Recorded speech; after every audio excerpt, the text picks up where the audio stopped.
যে আইন শৃঙ্খলা পরিস্থিতি আপনারা কোনো অবস্থায় নিজেদের হাতে নেবেন না। আর আমি আগামীকাল থেকে আশা করব কোনো ধরনের বিশৃঙ্খলা যেন ইন্ডাস্ট্রি এলাকায় সৃষ্টি না হয়। যদি আগামীকাল থেকে কোনো রকমের ইন্ডাস্ট্রি এলাকায় সৃষ্টি হয়, এই জন্য কিন্তু আপনারা যারা সিগনেচার করেছেন আপনারাই কিন্তু দায়ী হবেন। আপনারা এখানে সাইন করছেন, আপনারা এটার জন্য দায়ী হবেন, এই বিশৃঙ্খলার জন্য।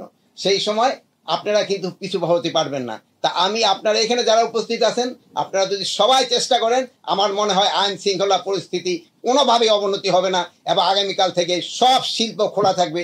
আমার ভাই বোনদের কাছে আমি এই আবেদন করছি, আপনারা সিগনেচার করলে হবে না, আপনাদের মনে থেকে আসতে হবে যে এই শিল্প আমাকে বাঁচাতে হবে।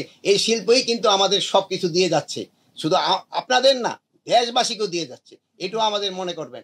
এইটা কিন্তু জনগণেরও হয়ে গেছে।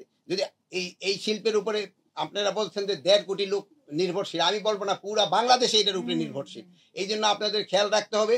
আমি আপনাদের কাছে আবার অনুরোধ করব, শিল্পটা যেন আগামীকাল ভালোভাবে চালু হয়, এই জন্য আপনারা সবাই চেষ্টা করবেন। আপনারা চেষ্টা করতেছেন এবং চেষ্টা জারি রাখবেন। আপনারা এখানে যেভাবে কমিটমেন্ট করে গেছেন, এই কমিটমেন্টটা আপনারা রাখবেন এবং আপনারা রাখলে আগামীকাল থেকে এই শিল্পটা চালু হবে এবং কোনো ধরনের বিশৃঙ্খলার সৃষ্টি হবে না। কিন্তু এরপরও যদি কোনো রকমের বিশৃঙ্খলার সৃষ্টি হয়, সেই জন্য কিন্তু আমাদের অন্যান্য ব্যবস্থা নিতে হবে, যেটা নিয়ে আমাকে কাজের জন্যই কাম্য না। আমি চাচ্ছি ভালোভাবে শৃঙ্খলভাবে কাজ হোক এবং কোনো রকমের বিশৃঙ্খল না হোক।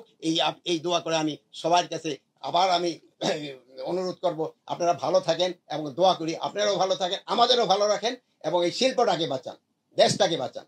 আল্লাহ হাফেজ।